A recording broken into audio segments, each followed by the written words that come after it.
Yes. Well, we're going to go ahead and get started with our April DAAC meeting. Welcome. Thank you all for being here. Thank you to those that are online. Thank you to those that are here in person with us.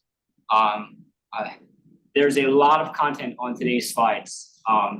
So I hope you sit back and enjoy and learn a lot and take it all in. I'm going to start and just take attendance.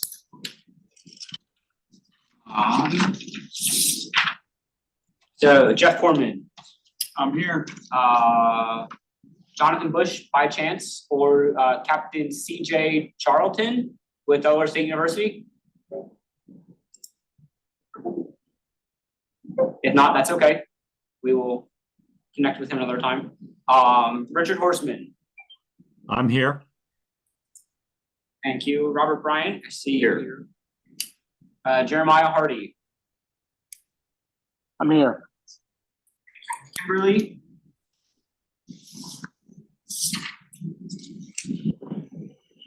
Kimberly, are you online with us? Matt Jordan.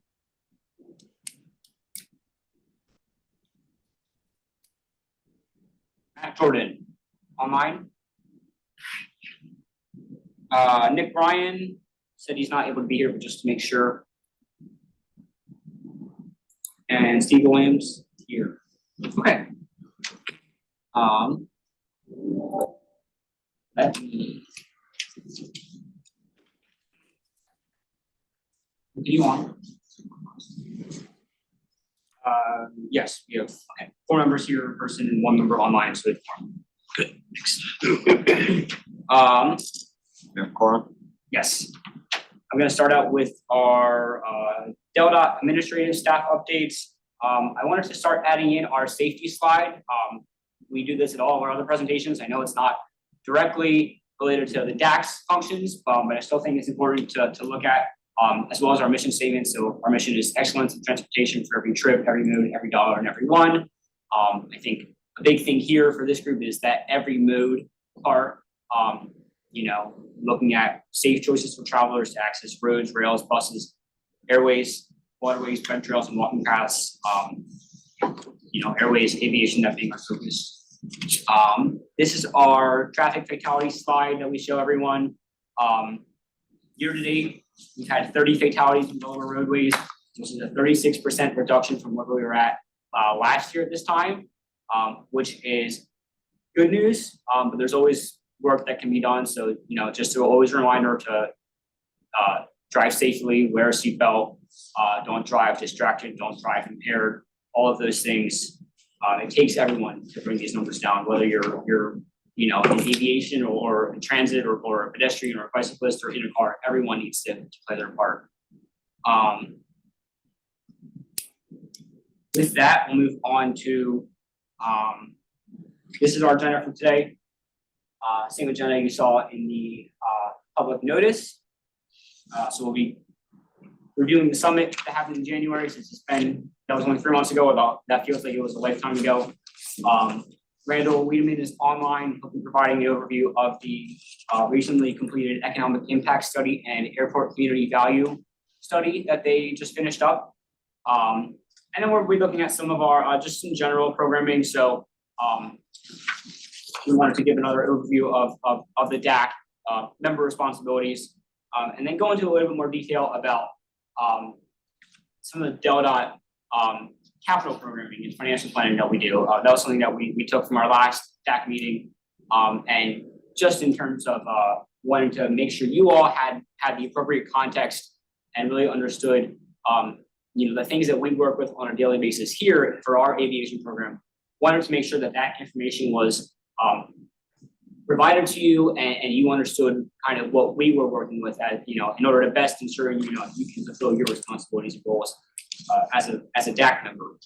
We'll move into member updates from after that, and then open up for public comment if there is any. So with that, some staff updates. I attended the 2024 NEC AAA conference in Hershey, Pennsylvania a few weeks ago. Saw some of my DRBA colleagues there, which was great. This is a great event, always is a great event. I think the state aviation director meeting is probably the most relevant meeting for me, just to hear what the other states are doing, and hear about their programs, hear what challenges they might be facing, how we can connect with them and work together to solve problems. It's always good to hear from the FAA about the things they're working through. They're working through a lot of the congressional reauthorization still for the FAA, and how that affects things like the AAP program, the entitlements and the discretionary funding that comes through that. So good updates, a lot of good information. Happy to chat more with anybody that would like to hear more information about that. R.A. Wiedemann and Randall can jump in on this if you would like to. They'll be kicking off an advanced air mobility study very soon. We are forming a working group to review that study. A lot of policy analysis, technical review, stakeholder outreach and engagement. Really that study will be used to advise decision makers in the state with the necessary information to develop the landscape and the infrastructure needed, at least to get that ball rolling. So open to suggestions from this group about members that if any of you are interested in being part of that study group, or if you have suggestions for other individuals that you think would be beneficial. I do have a list that I can share with you afterwards, but would be happy to hear from anyone if they have any suggestions now. And Randall, if you want to chime in, please feel free to do so. Yeah, I would just say that we're trying to get a cross-section of folks that may or may not be affected by advanced air mobility. And when we say advanced air mobility, we're really talking about drones and the future of aviation, particularly as they look at electric propulsion, hydrogen, and so forth. But we need it'd be great to have people who are expert in various fields, to join us. I mean, we're going to reach out to university and businesses, and of course, all of the airport managers and operators. It's going to be a wide, diverse group, but we're looking at it from a policy standpoint. In other words, what is the state policy? What should it be toward this? And in particular, the infrastructure, whether we're talking about vertiports or electric grid, all of that. And we just don't want to be caught behind the curve when everybody else, like states like Massachusetts are really out in front of it, doing a lot of stuff right now. So anyway, that's kind of the background. Thank you. Like I said, if anyone here, wants to know more, wants to be really involved with that, feel free to chat with me and we'll get you roped into that group. Two other groups that I will be participating in to some extent over the next few months, the ASTRO UAS AAM working group. So this will bring together other state DOT members that are working on similar projects. And it'll be a great opportunity to just hear from them what they're doing, new things that they've discovered and learned. And hopefully that's knowledge that I can then bring forward to our working group and use to inform things that we're working on. And the last bullet is the NASAO Small Community Air Service Working Group. This was a working, they had reached out to us to inquire about our interest. So I said, I think this would be a great group for us to be a part of. Goal being to identify challenges to small community air service and share best practices, lessons learned. So a lot of, again, state collaboration, industry experts and organizations that I hope, I can bring forward to this group and to our aviation community in Delaware and help to provide or propose or just start more conversations around things that we can do better or things that we're, already doing great. Anybody have any questions on any of these items? I would just say that most of the people, listening to this will probably get an invitation to the AAM group Right. via email. So be prepared.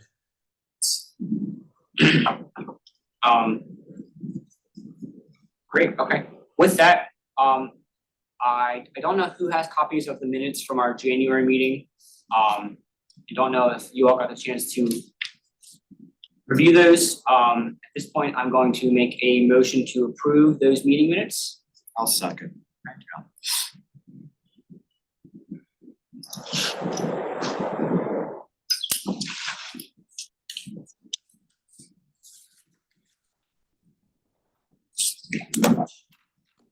We'll keep moving on. So Summit 2024 Delaware Aviation Summit overview. At one point throughout the day, we had about 100 people join us in person at the event at DelDOT in Dover. It was a great event. I was very surprised at the turnout. A lot of great remarks and feedback from attendees, and was really happy with just the day in general. I think everything went smoothly. And for those of you that, I think all of you were there, I thank you for your participation and attendance and all of your suggestions and help in putting that event on. It definitely took a large group of people to make sure that happened and we put it off successfully, and I think we did just that. Most of the participants enjoyed, everyone enjoyed everything really. Some of the standouts, a lot of folks really enjoyed the student panel on the workforce development.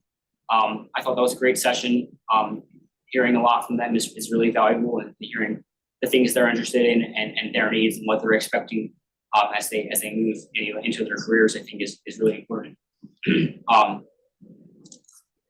Attendees also really enjoyed the economic impact overview and the high-speed VTOL presentation that was presented at lunch. Really inquisitive and thought-provoking presentation. Just in general, requests for more interactive sessions, speakers from a wider variety of areas. So folks from the Air Force Base, folks from groups like NASAO, pilot associations, those kinds of groups. And those are definitely great suggestions for speakers that we're hoping, as we can continue to expand the event and keep it going on a recurring basis, looking to obviously just change up the topic areas so that we're not presenting, the same information every single time. And then just requests for more breaks in general. I think, we packed a lot into the day, and I think it was great. I definitely agree with I should have planned in more break time for my own event.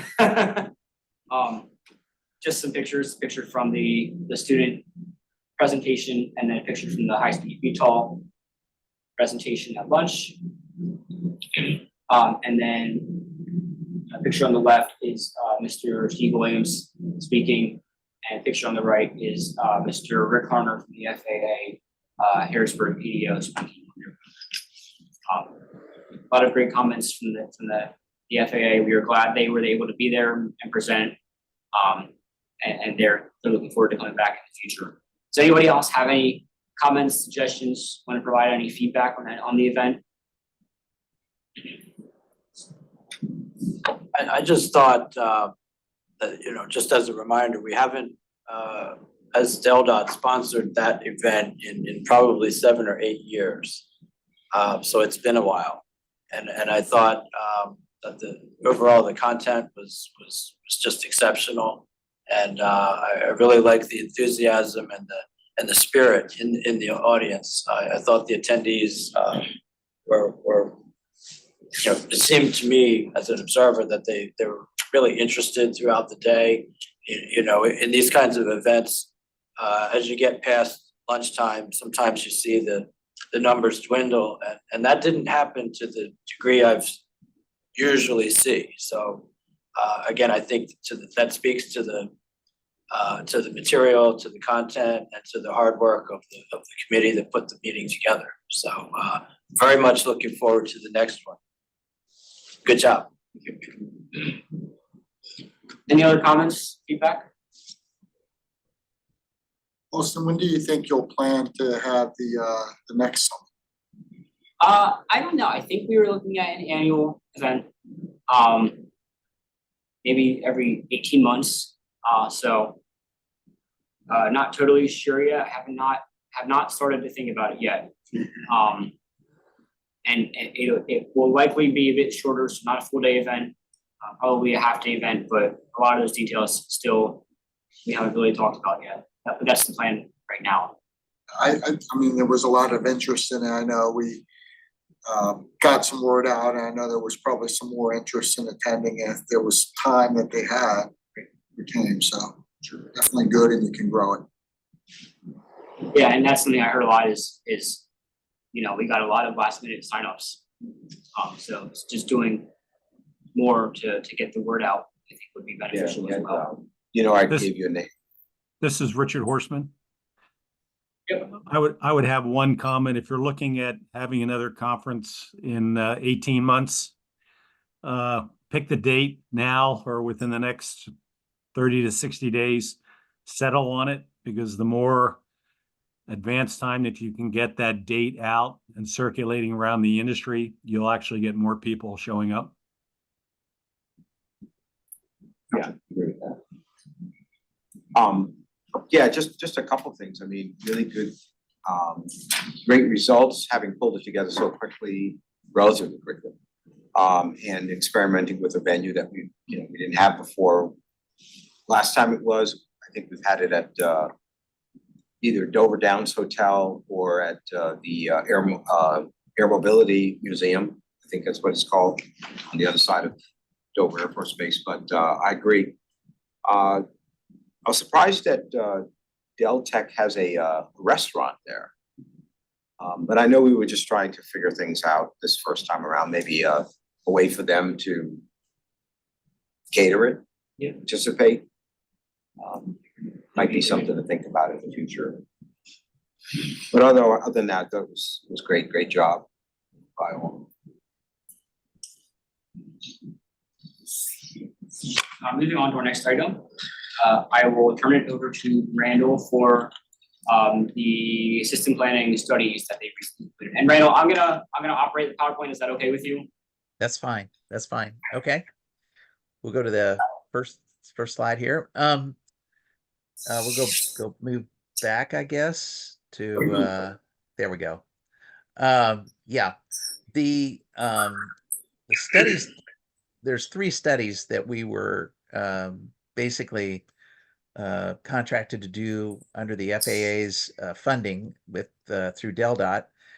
One was the economic impact analysis, the second was the airport community value, and the third is the annual operations counts of aircraft throughout the state. Next slide. Hit it again. Punch, go ahead and okay. Yeah, the individual public use, seems like we're missing some stuff here. Anyway, the economic impact study, we've got, the airports that everybody understands. There's 3, sort of different classes of airports plus the military facilities. So we broke that down. You would anticipate that the turf airports are not going to have a very, huge impact. The privately owned paved airports, are a step up from there. And then of course the NPIAS airports are the meat of the general aviation economic impact. Now, we did the military impact as well. Of course, Dover Air Force Base has the lion's share of that. And then there is some small economic impact from the civil air terminal. Next slide. Just, the map itself, the green are the NPIAS airports, the red are the privately owned public use facilities. You can see Dover there, and wow, spotlight even. And then we have an airline airport. Yay. Yeah. Castle. So that's pretty cool. Next slide. This was the results, and we show it here, and generally speaking, people who are from different airports look at theirs. They're not all that interested in everybody else's, but they want to look at theirs and see what is it that it shows. And basically what we're showing is the three large contributors aside from Dover Air Force Base. Number one is Newcastle, second is Delaware Coastal, and third is Summit.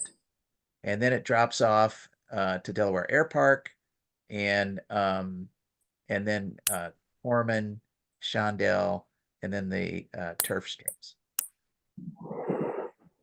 Next slide. Oh, are you running the video? Yes. Okay.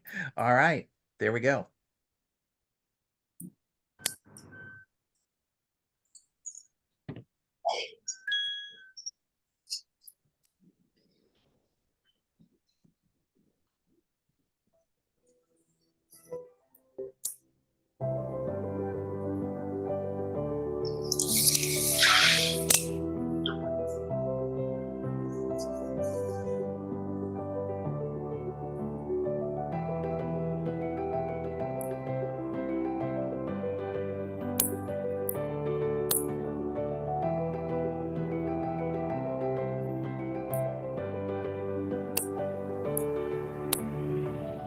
Hi, I'm Nicole Majeski, Secretary of the Delaware Department of Transportation. Aviation plays a critical role in Delaware's economy, bringing in nearly $1.1 billion in total economic impact annually, more than 9,000 jobs, and over $577 million in direct income for Delaware residents. Aviation touches everyone in Delaware, whether they fly or not. This video will show some of the exciting things happening in aviation.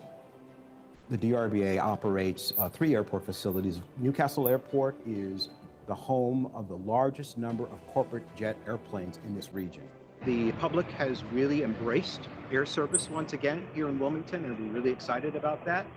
We're up to 15 destinations from Wilmington. In another couple of weeks, we'll be starting both Sarasota and, for the first time ever, San Juan, Puerto Rico from Wilmington, nonstop. And we see nothing but blue sky going forward. We have the newly expanded Delaware Air Park. We've opened a 4,200-foot runway that now allows that airport to be a corporate aviation capture for the capital region.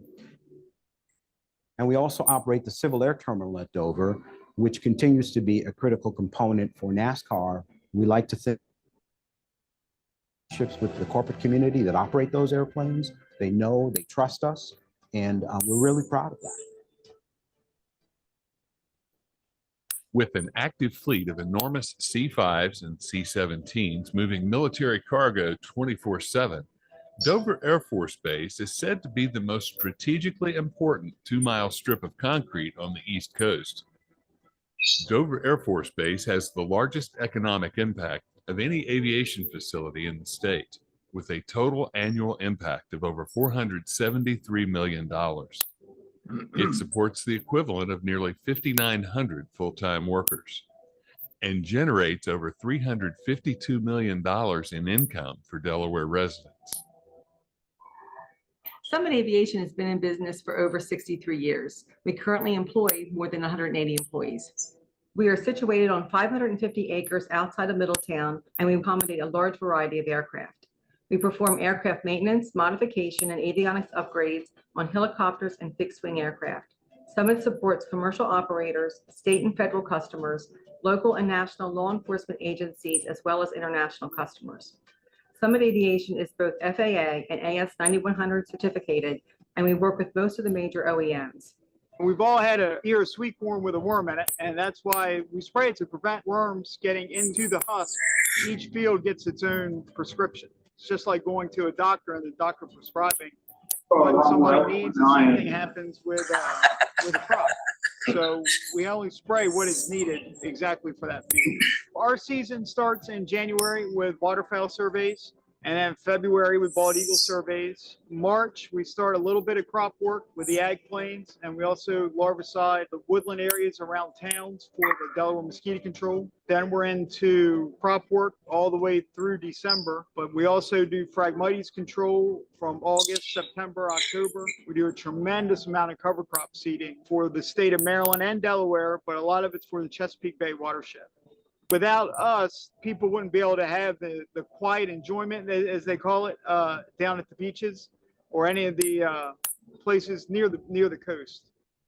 The Delaware State Police Aviation Section provides 24-hour statewide helicopter coverage for emergency air medical services, regional hospitals, law enforcement, and search and rescue operations. With bases at Summit Airport in Middletown and Delaware Coastal Airport in Georgetown, the aviation unit can be anywhere in the state in a matter of minutes, making Delaware State Police Aviation a highly valued asset. Delaware Coastal Airport at Georgetown extended their main runway by 500 feet. This resulted in a marked increase in large aircraft that now use the airport. During the summer months, much of the traffic is tourism related, with visitors frequenting Delaware beaches. Most notably, however, are the Boeing 737 series business jets that arrive for final modifications at Aloft Aero Architects. Aloft Aero Architects as an MRO does maintenance as well as modification to big airplanes businesses as well as head of state. Aloft has about 250 employees. We have done quite a few presidential planes for the governments of Colombia, Indonesia, Chile, several big airplanes for high-end VIP customers. There are also 4 smaller privately owned public use airports that are home to 59 based aircraft and combine to serve nearly 9,900 civil aircraft operations annually. These airports generate over $2.5 million in total economic impact.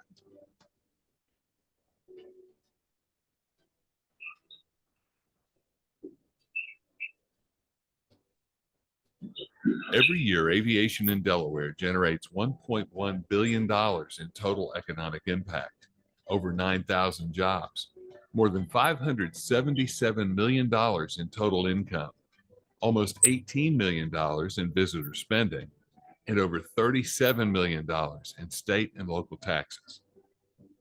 Delaware aims to support its aviation industry through safe, efficient, and accessible air transportation systems.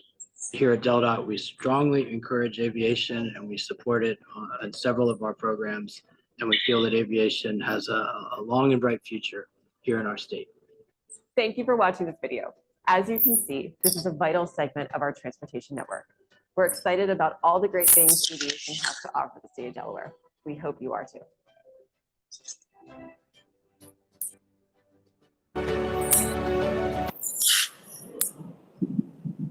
All right. Okay. The next section is the airport community value. You want to go to the next slide? In this regard, there's the outputs that we were looking at were total airport replacement value, what it costs to replace an airport, what the existing value of that airport is, in other words, the depreciated useful life. And then we looked at things that you could do that would extend its economic sustainability.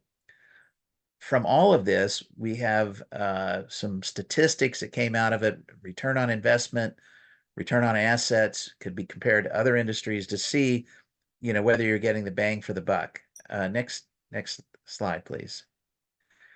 So in this regard, the ACV results that we looked at, you can see that the total, the existing value and the replacement value of these airports were significant.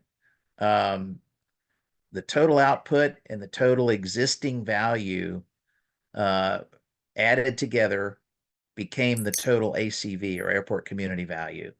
So there's $1.4 billion worth of value there at the airport, the airports that we have. To replace Newcastle airport would be over $1 billion, all the way down to Smyrna, which is only about 1.2 million. But the fact is there's a great amount of investment and a lot of assets that are sitting there that need to be accounted for and can be shown to be very, very valuable assets to the community and to the state at large. Next slide. The state operations counting program, go with that. And again, I think we're missing some of the headers here on that particular slide, but no, if you go back. Anyway, these are the operations counts for these airports. Just in general, everybody's up. Delaware Air Park is showing a negative, and that's because in 2022 we surveyed, one of the survey periods was during an aviation camp where they had all these students, flight students, working around the clock doing operations and so forth. So it actually inflated the numbers from our sample size, and we believe that 2023 is more realistic and shows really what was going on there. Civil Air Terminal in Dover, when they went to one race a year, it has decreased the number of operations there, but nevertheless, overall, there's almost a 4% growth in operations in total. Again, we're sort of climbing out of COVID and the slowdowns that occurred in 2022.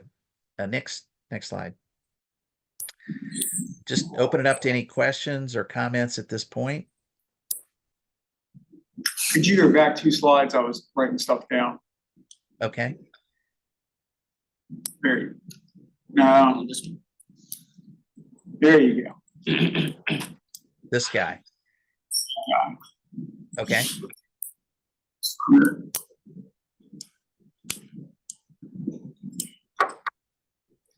Randall, it's Ben, just any still dot, or are you guys looking at maybe using ADSB for, the aircraft counts more of a technology based?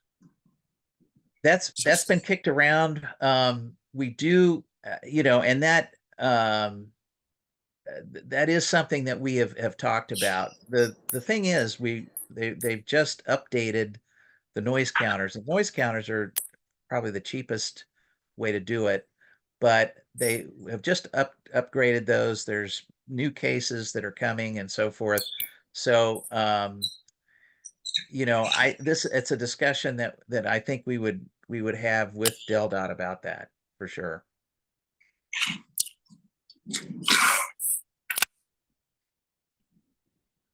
Other questions? Anything? Okay. Thank you very much.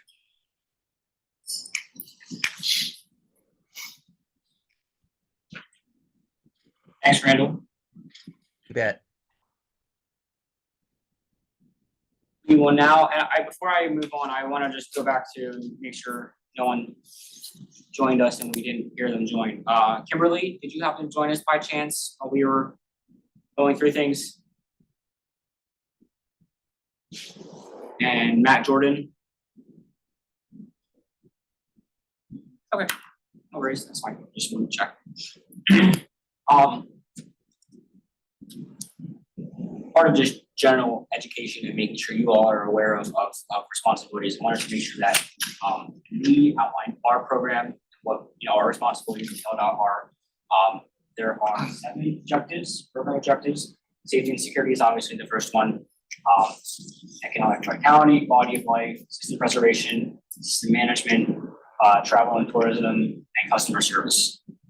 So these are the overarching things that we are considering on a day-to-day basis and the things that we do and our functions in this department. In the aviation section specifically, obviously. Going back to the facility overview, and a lot of this is very familiar to those of you that saw it at the summit. There'll be some information at the end that I'll touch on this that will be new, obviously. 10 public use facilities, public use being obviously generally open to the general public.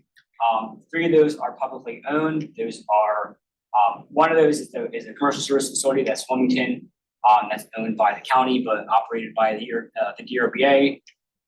2 general aviation facilities,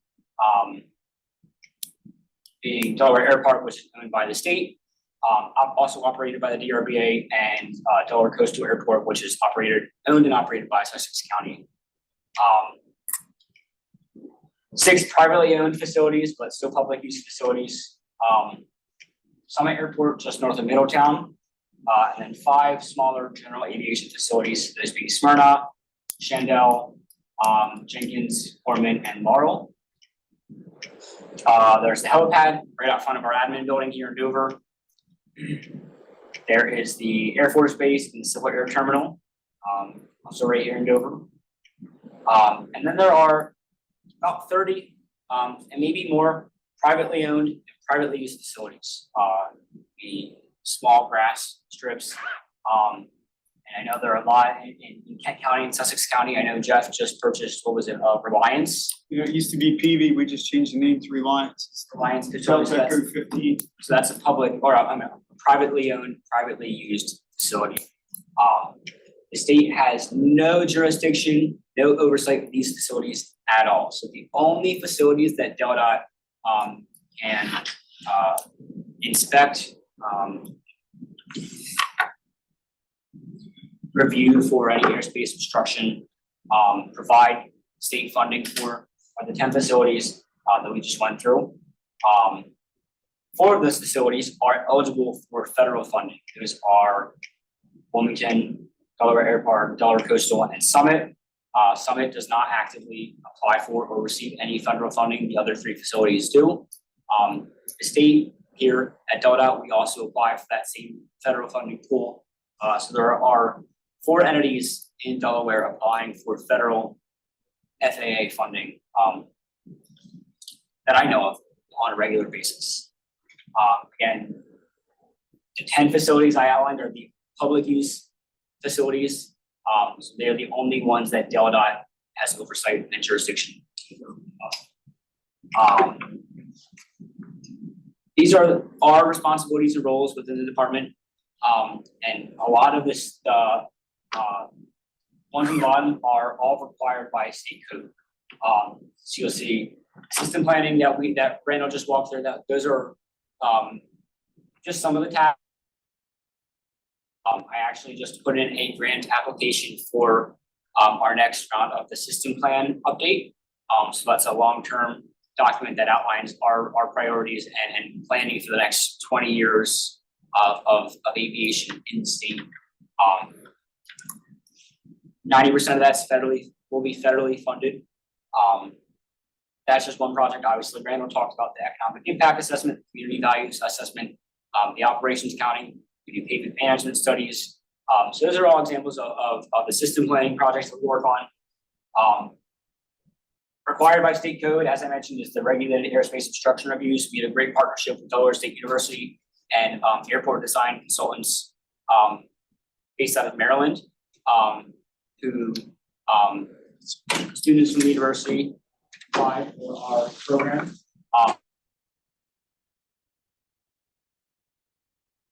Completing those obstruction reviews, so whenever a private developer applies to build in regulated airspace, our team will review that and give the nod or the denial for that permit. Or a lot of times it's just this needs to go to FAA for further review.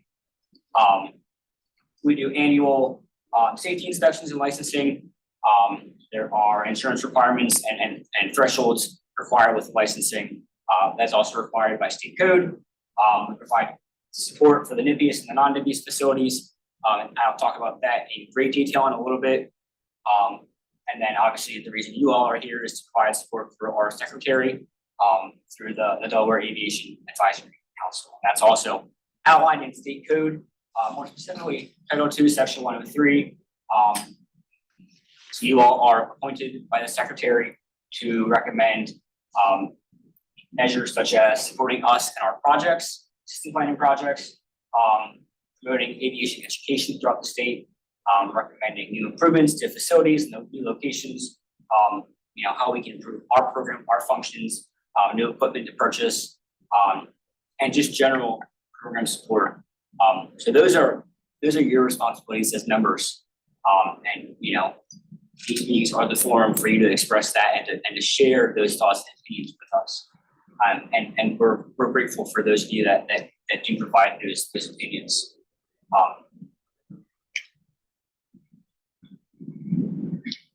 Next, I'll go into a lot of money related things. We heard a lot last time about just wanting to know a little bit more about what spending looked like. And I think it's important that this body has that information. So the data I was able to pull goes back to 2017. I think 8 years data, 7 years data is sufficient, although I'm happy to provide more. If you're interested in more data, I can see what exists further back. Although I think around 2017 is where it starts to get a little bit hard for me to find things in the file folders. This slide just walks you through the system planning obligations. Obligations being the amount that's been awarded to the state. You'll see this one, total obligations. So this being the total of the projects, including federal and state obligation. You'll see the federal obligation for the project, and then the has been 90% of the total project. So these projects are almost fully federally funded. Only 10% of the project total cost is being paid for by the state. You'll see 2020 and 2021, those projects were entirely federally funded. Those were projects mostly supported by COVID relief funding. So those fully federally funded. But you'll see, on average over the past 7 years, 92% of the funding has been federal funding for these projects, and that's the obligation. So most times we're hitting those obligations fully. We're spending that full amount. These next few slides will actually show you the spend for these projects. So one project that's been ongoing that's actually not managed by our section in DelDOT planning anymore. It's the person managing the project has since moved out of our section, but is still working on this project. Is the civil air terminal layout scheme for the Air Force Base. So this has been an ongoing project. You can see the spend on the right-hand side, going back to 2017 and continuing through today. And then these are spends for the state, the projects that we've applied for system planning work. The projects that Randall presented on earlier. Obviously I talked about our state aviation system plan update. This is the state spend. So you'll see total since 2017, state spend comes out to about $650,000 on these projects. Our next slide looks at consultant support. This is the funding that supports Randall. This supports Randall and his team. This supports our intern program. This work is what we kind of call as an on-call support task and covers a lot. I don't really want to read all of that, but it includes support for the licensing process, airport inspections, site visits, updates to the airport directory, obviously provide support for Randall being able to present and be here, provide support for our interns to be here and getting experience, viewing master plans, reviewing layout plans, internal consultation, so recurring meetings with us to check in on projects and status updates.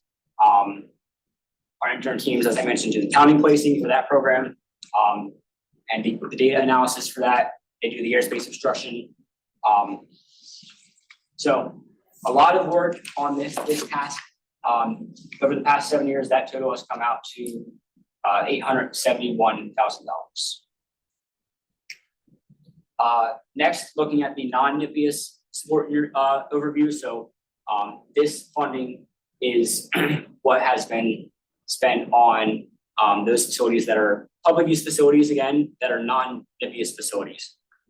So those facilities that can apply for the federal funding, those are Smyrna Airport, Shandell, Gorman Airport, Laurel, and Jenkins, those 5 facilities.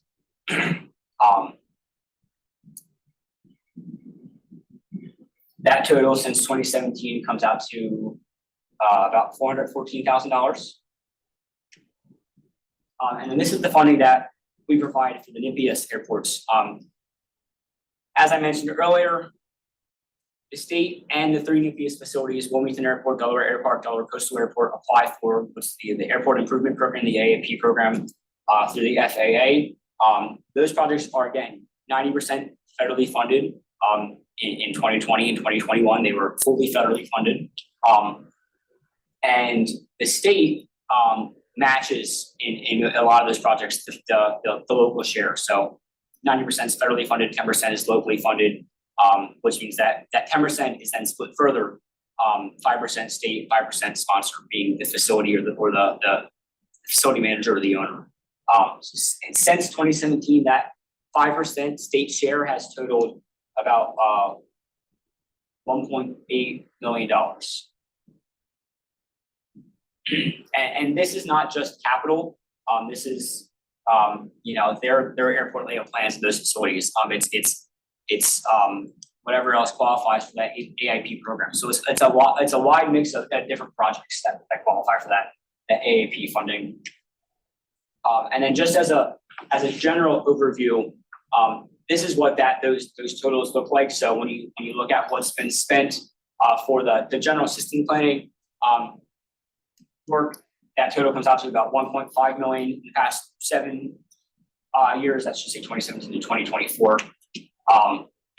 And then funding that's been directly spent on the airports themselves, that comes out to about $2.2 million over the past 7 years. So you can see the direct breakdown of how that funding's being spent. This just breaks it down by year. You'll see a lot of discrepancy. I think the important thing to note on here is that just because we obligate funding in 1 year, we assign funding to a project in 1 year, doesn't mean it's all going to be spent in 1 year. So for example, if we assign funding to a project in 2019, it could be spent in 2020, 2021, 2022. And that's what this is tracking, is when that's spent, not necessarily when it's obligated. Obviously, we're not finished fiscal year 2024 yet. And I should clarify, these are fiscal years, which goes from July 1 of the previous year through June 30th of the current year. So this fiscal year 2024 will end June 30th of this year. We'll move into FY25 July 1st. I'm not going to go too in depth with these next few slides. These are pulled right from the FAA's AAP dashboard, public information online. But you can see the funding that the federal, the FAA has provided for the AAP projects that we've applied for. So this one details what the state has applied for our system planning projects. Delaware Airport, Delaware Coastal Airport, and Wilmington Airport, and total. So federal funding total 2017-2022 on the AIP program, this money that we've received from the FAA since 2017, total is about $36.7 million. And that is matched obviously by that 1.8% that we provide and the 3.5% that the NPIAS managers will provide to those projects.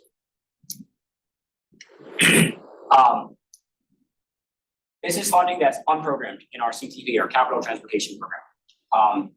I think it's important to note that you look at these phases. That's what I want to call your attention to first. Phase is the assigned category for those funding, for that funding and what that funding can be used for.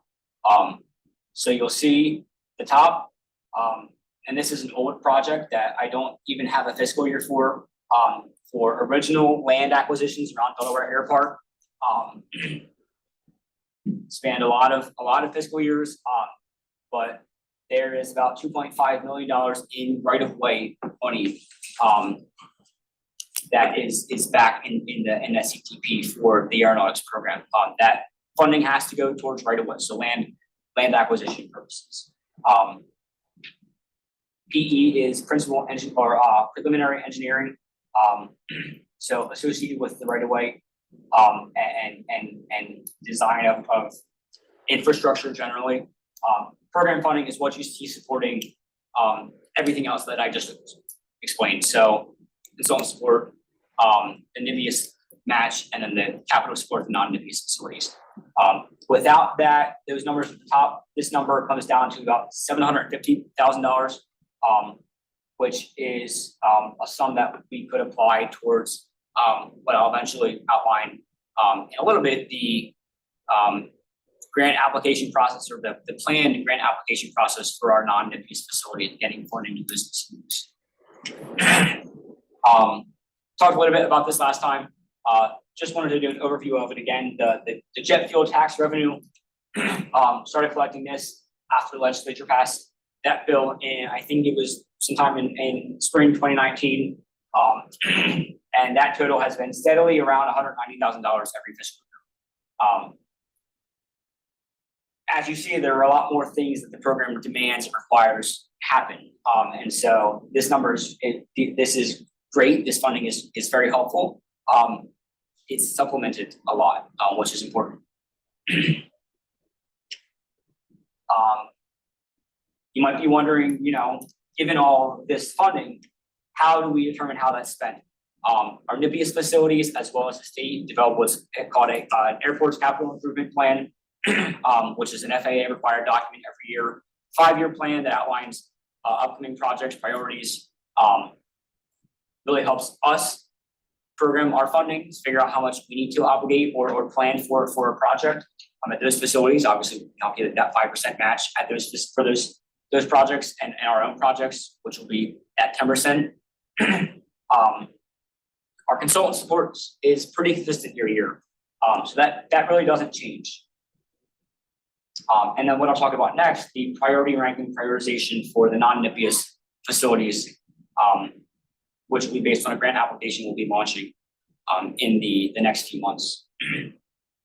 All of this information is combined into one document, very large spreadsheet that I could not pull into this presentation.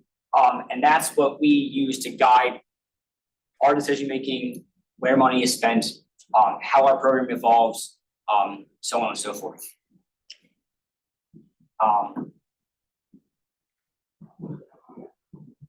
So I think we've talked a little bit about this in the past, looking at ways for the state to continue to support our non-NPIAS facilities that are not eligible for federal funding.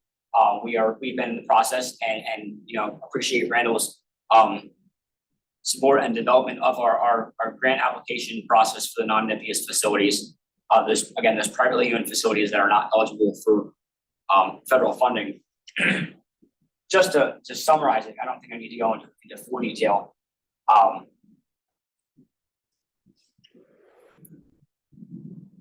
Sponsors will be required to gather information, submit a formal application, which will be shown on the next slide. The state will review that application, set up an agreement to complete the project, and then set up the funding for it.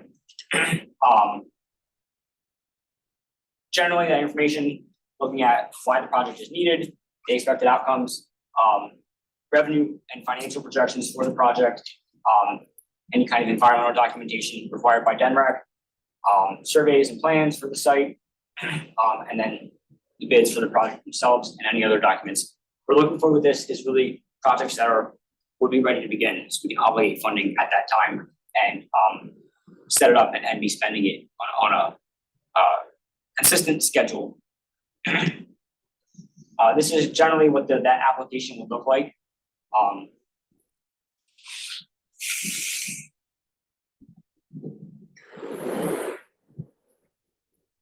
Applications that are received go through a ranking process. We can determine which projects would,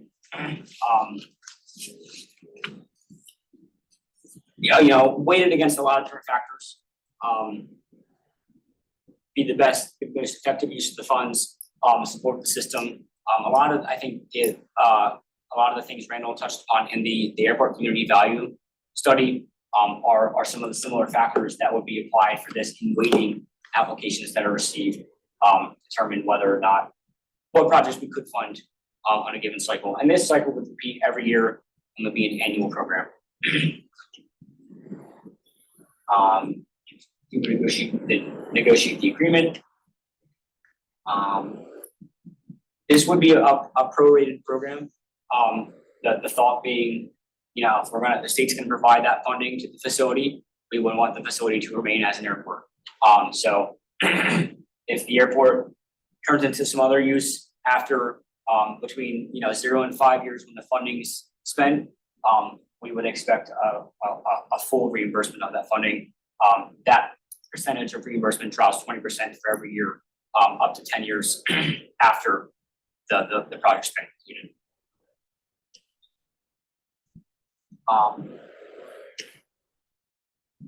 And then throughout the whole process, obviously, we're monitoring progress, supporting the sponsor and the owner as needed, and keeping track of the schedule for the project.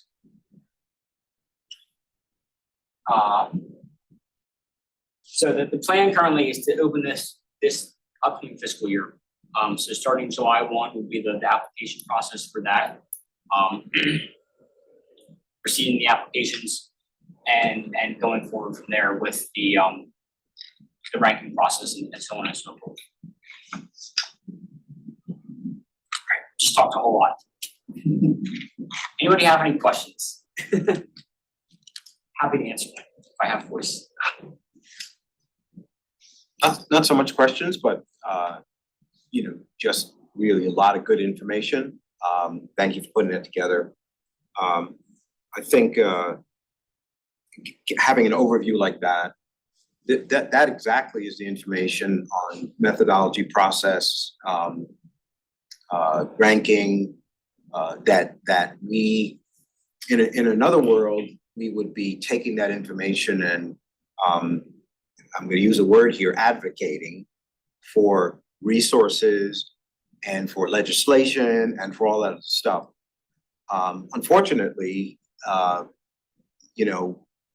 that's not our job here per se, to be advocates in a macro sense. Individually, yes, individual facilities, but within the scope of what we do here at DAAC.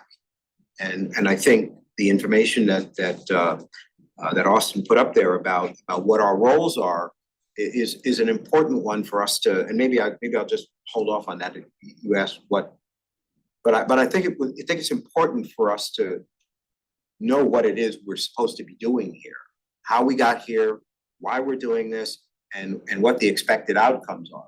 DelDOT is not. I'm sure DelDOT has a lot of people out there that have a lot of commentary about how DelDOT does its business statewide. In aviation, we've come a long way from where we used to be, and kind of pulling it back to where we are now. But it starts with us, at least the members, having a handle on what it is we're doing and why we're doing it and what DelDOT is doing, rather than come to these meetings and asking essentially DelDOT, well, I saw this out in the state somewhere. What are you doing about it? That kind of thing. I'm very concerned that we should be the ones prepared to have the answers to the questions about what we see out there. And a lot of what Austin just talked about, NPIAS airports, non-NPIAS facilities, private facilities that don't want to play ball. You can't force airports that don't want to play with us to take the money because it obligates them, or whatever it is. I just think, so that's kind of my thing is, and I'm sure that Richard wants to say something as well, because before I started and before I got here, there were folks that were advocating for resources and legislation and all of that, some of which is supporting the program today. That's the kind of advocacy that we need, right? And I'll leave it at that. I think, I was a little surprised last meeting to hear folks criticizing DelDOT for what is out in what they see, as opposed to what we can do collectively. Anyway, Richard, I know you want to say something. No, I just commend the amount of information that was shared tonight. I think it's good information for us to use and have on hand to answer any questions that other people might have. Thank you. I guess I would just offer a comment to extend Mr. Williams' use of the word advocacy. I think looking around today's attendance, I think I might be the only person who was in the House committee hearing a couple of years ago when some of that legislation that Mr. Williams referenced was discussed. And I guess I would suggest that the term advocacy within the DAAC, for at least for the next year or two, maybe focus more on just the role of aviation and the importance of aviation, the jobs, the money, the significance to the state's economy, just to kind of create that foundation. I think after that House discussion, and I'll just call it that without a lot of elaboration, but within the staff, after that hearing, we came back here really kind of scratching our heads and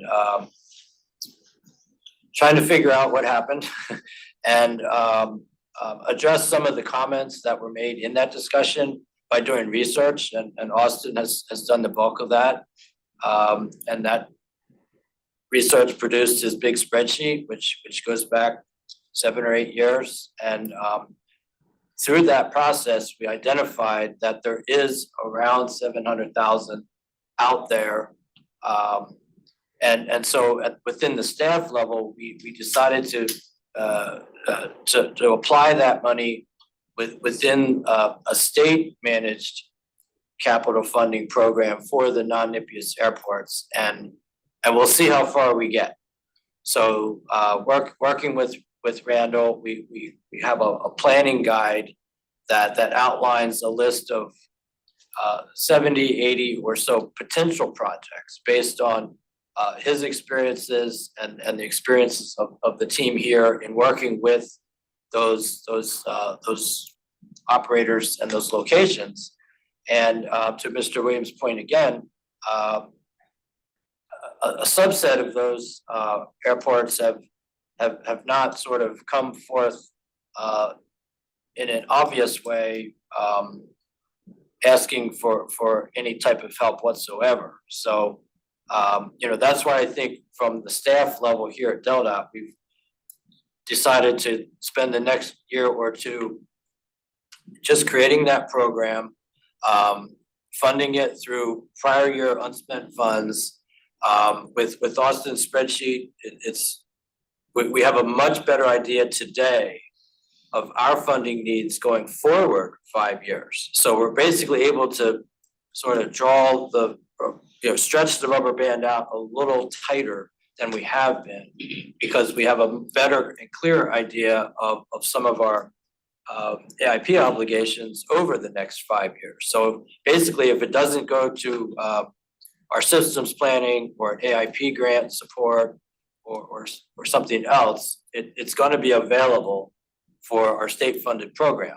So, that's going to be roughly 700 that's sort of on the table today, plus an amount, 100, 200, 300,000 per year that we could potentially, and that's the word, potentially use for this program. So I think we, at the staff level, wanted to kind of just get that program up and running and see how receptive these locations are and see what kind of projects we can start and see where we're at in a year or two. And if If the money runs out, you know, that's a separate problem, but we will have confirmed that we don't have money. And I think in hindsight, and there's a lot of hindsight on this, that House discussion, we didn't have some of this information. And therefore we couldn't address sort of common sense questions that were being asked by the House members and the Senate members who did attend.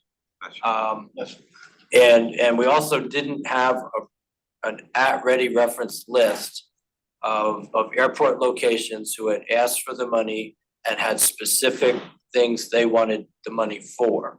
So without some of those questions, I think there really was, again, in hindsight, not a huge amount of support for you know, continuing the discussion past that meeting.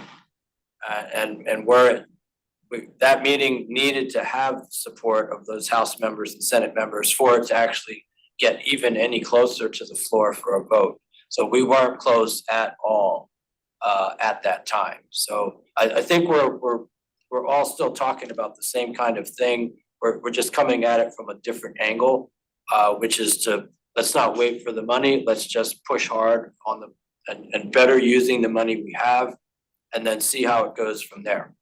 So I think this is a good background, and now that we have this information, it's easier to keep it up to date on an annual basis. So I personally appreciate Austin's work on pulling all this together. So thank you very much. Any other questions, comments? Concerns? Complaints? I just wanted to add one more thing onto this table, that didn't really detail. Come July 1st, you'll see a 2025 line, 2 lines that say the same exact things. You'll see one more of these 21,000, and you'll see, I don't know, I can't remember the exact number. I think it's 980,000. That's the CTP line item every year that our programs receive. So you'll see about another $1 million in the program. So funding does come into the program on a regular basis, in addition to what already is still out there from, you know, fiscal year 2020 and it's nice to see that there's nothing back there from like 2005. I think that would be a bit alarming, but you know, 2016, 2017, you got, you know, $4, and I think we're doing pretty okay from that standpoint. Any other questions, comments? Okay. Looks good. We will now move into our member updates. So, Mr. Foreman, let's start us off. Any updates? Sure. So our new T hangar has started, Unit of 8. So that started. They started Monday, erecting the building. Cement's been in for about 2 months. So that's going. It's big pieces right now, so it's going quick. What else? We're talking about having her fly in again. They're at Corman. Just kind of depends on our president's schedule. But hopefully he'll be running for office. He'll be busy in October. Ben and Randall, I'll talk to him about this. Now that we have some more tenants, everybody's wanting a GPS approach. So that's something I'm just starting to wrap my head around. I know that's a timely process, or a time-consuming process, I think. Yes. But we have, like I said, the more tenants we get there, the more they've been wanting that. We have some runway care to do. Runway needs to be striped again, that kind of stuff. At Laurel, so we added the lights, and we actually narrowed the runway. So it was like, what was it, Randall, like 250 feet wide or something? 270, yeah.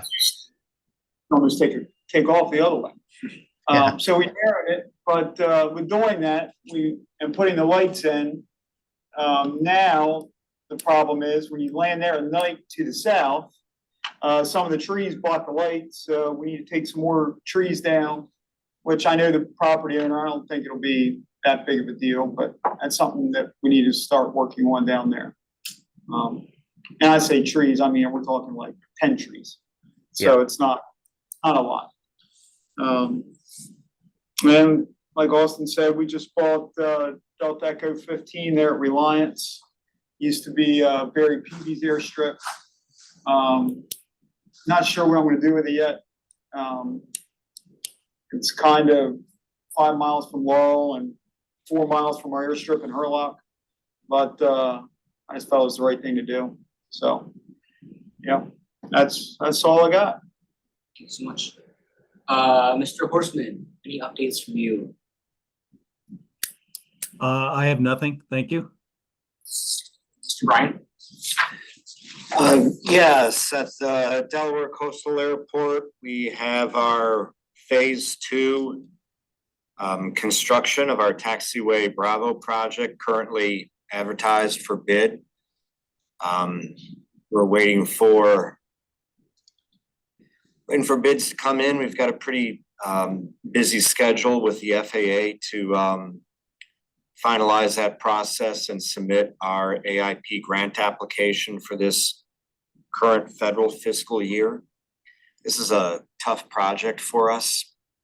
$13 million estimated total. FAA has told us that we can't expect more than $3 million a year in entitlements, so we have to break the project up over multiple years. So you know, we're fingers crossed we're gonna get good bids on this first construction of a 4-phased construction plan. Wow. So we've got 4 years to build 4 years, 4 separate AIP grants to complete a $13 million taxiway. FAA is pushing us hard for an obstacle action plan. The last plan was done in 2020. Basically, an obstacle action plan is to look at all of our obstructions that impact the existing facility and what our plan is to remove those obstacles. The latest airport master plan that we just completed shows hundreds of trees that are known obstructions. So we're working with our airport consultant on updating this obstacle action plan, working with the county administrator and the county council on how we're going to implement this plan. And what we think is probably going to happen is we're going to complete construction of the first 2 phases of our desired parallel taxiway. Then we will put the remainder of the taxiway on hold while we address removing obstructions.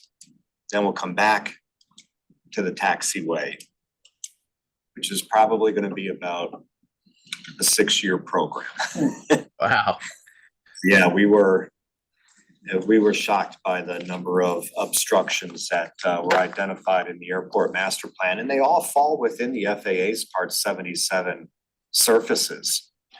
And the FAA has told us they won't even consider a runway extension until they have an object-free Part 77 environment. So that's where we're at. Yeah. Never ends.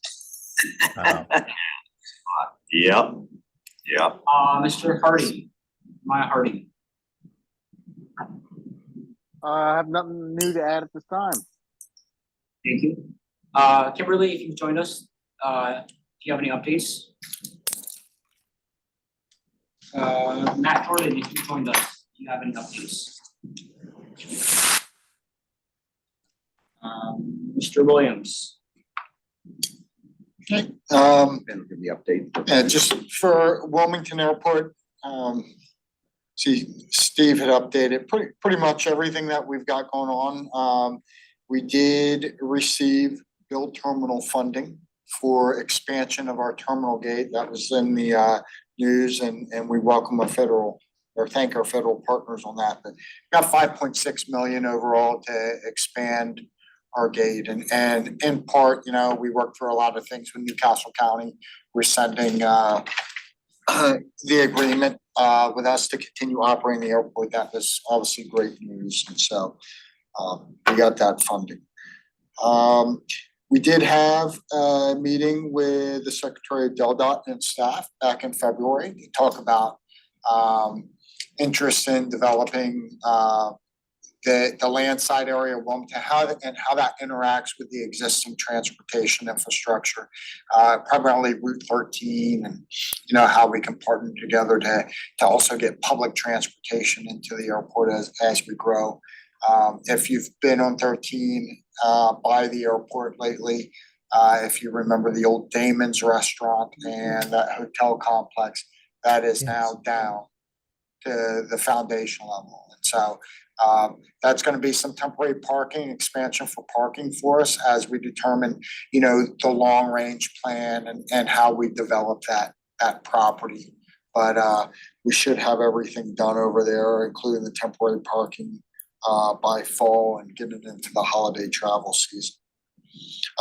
Things are going good with Avelo. We of course have a one base aircraft schedule.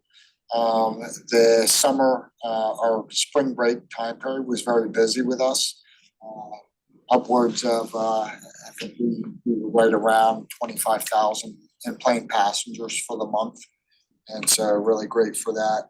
The schedule will be switching over to the reintroduction of two seasonal destinations of Myrtle Beach and Wilmington, North Carolina. So there's a lot of, the public's really looking for some of those other destinations to come back, and they're always popular. And this is final for Dover with the Civil Air Terminal. We have the NASCAR race weekend next week, and as indicated in the slides here, that's a big operational opportunity for the Civil Air Terminal. I think we expect about the same number of operations as the teams continue to have consolidated aircraft transportation and so forth. But getting that once a year instead of two obviously has hit our numbers. And then lastly, I forgot the Delaware Park.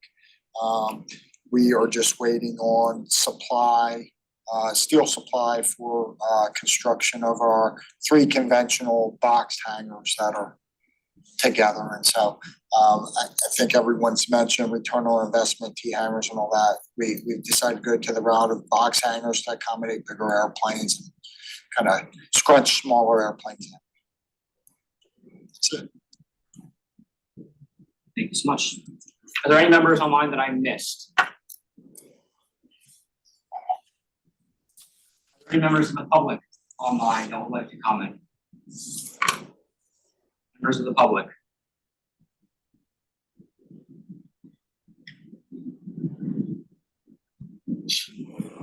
Okay, our next meeting is scheduled for July 24th. That is the not the 3rd Wednesday of July, that's the 4th Wednesday. So that's a change from our regular meeting schedule. That'd be the 4th Wednesday due to some scheduling conflicts.